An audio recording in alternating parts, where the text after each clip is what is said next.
Hi guys, KyleVapes here, and today we are going to be reviewing the Smok Priv 220 watts. Wow, what can I say about this mod? Oh my god, it is it is just unbelievable. Words cannot describe it. I'm going to try and describe it as best as I can, but honestly, you need to go and get it. One of my good friends, his name's Ryan, donated this for the purposes of review. So thanks very much for you, Ryan. If anybody wants to get PVC roofline, then you know who to contact. But basically, yeah, this mod is it's up there with one of the best. Now, obviously, it is the 510 thread, and it goes all the way up for, I think it's 7 watts all the way up to 220. Ideally, run about under 0.2 ohm coils. That's the sort of a kind of a desired vaping range, because I did stick a 0.5 ohm tank on this and tried to vape it at 35 watts, and I was getting nada, nothing. And then I put the Aspire Clito 120 on it, and the recommended vaping range, recommended wattage range for this is from 100 watts to 120 watts, because it's a 0.16 ohm coil. But I'll put this on and just give you an idea of the vapour production, and then we'll dive down and have a wee look at it, some of the specs and the LED screen and stuff like that.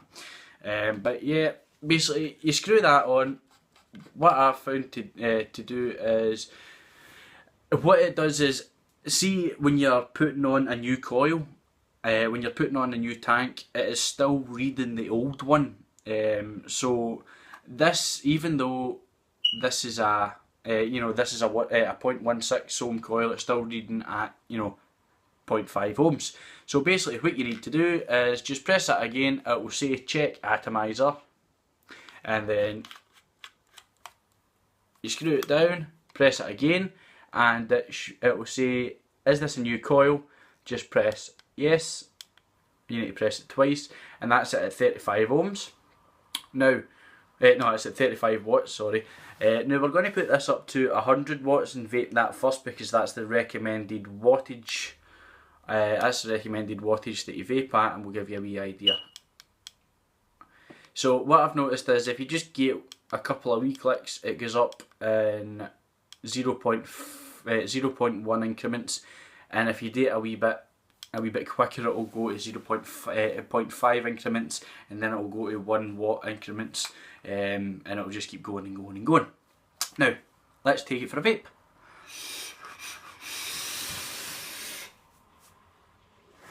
Absolute cloud chucker, absolute cloud chucker.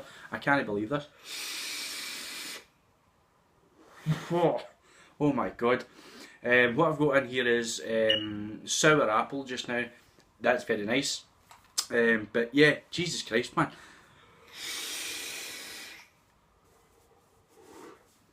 I need to let this place unfog a wee bit. I was actually vaping it in the room while I was going through my YouTube stuff, and the missus came in and went, Jesus Christ, I can't see a thing in here. But yeah, honestly, what else can I say about this mod? It is just amazing. It takes two 18650 batteries. Now, I phoned Ryan and says, why does it take two 18650 batteries if it has a charging port on the bottom? And it just basically says that it's the downloadable software that you can get for this, that you can download. You need to do it on an iPad or something. I'm not very technological when it comes to this kind of stuff, but I know there is a way that you can do it. But for now, you need to charge your two 18650 batteries. Now, without further ado, I'm just going to jump right in and go to the countertop and just show you the specs and show you how to operate it and the LED screen and stuff like that. And I will see you when I get back. Okay guys, so here it is with the Clito tank on it. So it is 5 clicks of this huge ass fire button. 1, 2, 3, 4, 5. And it should say Smok Priv 111. Don't know what any of that means. Welcome. this is me on temp control just now. So to access the main menu, it's 3 clicks of this button, and you have got your mode, you get your puff counter, you have got your settings, you've got your power, and you have, obviously your mode. If you go into your mode, how do you go into the mode again? You hold it. You hold it in for about 2 seconds. You're in temperature mode now, memory mode, watt mode, and that's it back. You go, it does the round robins. So say I want to go to watt mode, and then I press again. I press in hard for about 2 seconds, and this is your hard settings, max settings, min settings, and soft settings. So I quite like the hard vape. And then you go back, press the big fire button again, and that's it at 100 watts. So that's it, the 3 clicks to access the main menu, and then just click them or them to cycle through the options, and then it's one big long click to get into one of the options. So you've got the screen brightness, screen lock, contrast, E-time, don't know what that means, fudge, don't know what that means either. G download, this is what I was telling you about with the with the pass through and stuff like that. Exit download, enter download, exit download. But yeah, as far as idiot proof, I wouldn't say so, because there are so many different options on this particular mod that an idiot like myself would be able to get, kind of stumbled quite easy. Just for the simple fact that not everybody's going to have to take 10 minutes out of their day to fart about with their device just to get the desired vape. People don't, some people don't want that. What a lot of people would prefer is just, boom, there you go, variable voltage, variable wattage, press the fire button and away you go. This is for the more experienced vaper. As I said, it has got two 18650 batteries in here. This is just a slide release. This comes right off, and there you go, your two 18650s. And then this can be quite tricky, but nailed it in one. I don't like these two screws here. If they had to put screws in here, I would want them to be black, because I just don't. It makes, it kind of takes the look away from an otherwise absolutely perfect bit of kit. It's got, I don't know if you can see that, but it's got the Smok logo on there. But yeah, I'd say an 8.5. I'd say an 8.5 out of 10. But it costs, the whole setup, including the Cleto, would cost you upwards of about £100. So it's not the most value for, well, it is value for money, but it is, it's definitely not the most practical sort of a thing to be spending £100 on. As well as that, it's got the whole variable voltage, variable wattage, the temp control, the full side fire button, and it reads down to 0.1 ohms, which I think is I think it's very impressive for this thing. But what we'll do is we'll compare the two, so you can get an idea of the size. We can compare it with the Coolfire 4, which is a 2000 milliamp hour mod compared to the two 18650s here. Definitely bigger. Obviously, this is got a more ergonomic feel, whereas this is just a big chunky thing. You could knock somebody out with this if you just hit them on the head with it. That's the two 510 connections. The bottoms. This has got an on-off switch, but this is solely operated by this button. You've got your fire button and your wee LED screen here. There's a lot more. There's a lot more that this can offer than this. But as I still say, if you're new to sub-ohm vaping, this is the way to go. But enough about that, because it's all about the Smok. But I'll come back up when I get back into the chair. We'll have another wee vape, and then we'll have our final thoughts. This is what I was talking about that can be a little pain in the butt for kind of a new sub-ohm vapor. the fact that I've just put this tank on this mod, and now I need to set it up to the desired range. So first, what I need to do is access the menu button, which is boom, boom, boom, 3 clicks, and then I need to cycle through them until I find mode, and then that's one big long click. Warp mode, another big long click.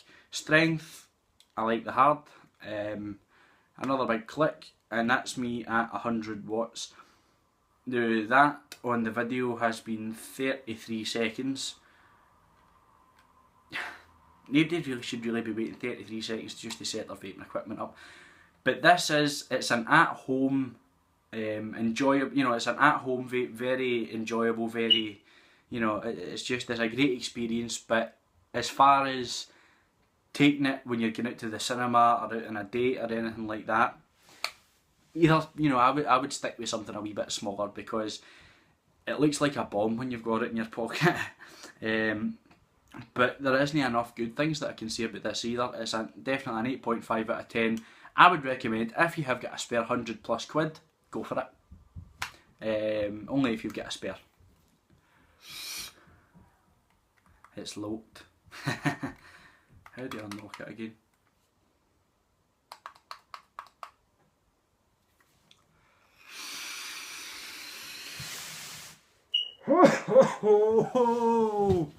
So yeah, after 2 minutes of farting about, I found out how to unlock it again. 5 rapid clicks, 1, 2, 3, 4, 5, and that's you. Now, my lungs can't handle this amount of vapour that it's that much here. A cloud chucker. Ooh. And it's tasty too, especially with this KyleVapes tank on it as well. The 0.16 ohms. It's the cloud chaser as well as a flavour chaser. But obviously this is for another review at another time. But I hope you liked the video. Don't forget to like, comment and subscribe. As well as that, there'll be links into my YouTube page, my Facebook page and stuff like that. And yeah, you guys keep doing what you're doing. You're doing very, if you're still vaping, you're doing very good. As long as you're vaping, you're doing good. Let's just abolish cigarettes completely. There is a lot, the YouTube community for vaping is massive, absolutely massive, and there is more than enough people that if you're ever stuck with anything, or you want to ask any questions, there are more than enough people to ask, including myself. Vaping with Vic is also a very, very talented and very good YouTuber. I've been following him for a lot of years now. Well, not a lot of years. I've been following him since about 2 months after his YouTube page had started. He's a fellow Scotsman. But yeah, reviews like his, or reviews like indoor smokers and rip trippers and stuff like that. If you're needing any help for anything, just watch a couple of videos. That's all you need to do. Don't fall back into that excuse. Oh, I don't know how to do this. I think I'll just buy a packet of cigarette. Get out of your head. Get it out your head. Get vaping. Keep on vaping on. I have been KyleVapes. Thanks very much for watching the video.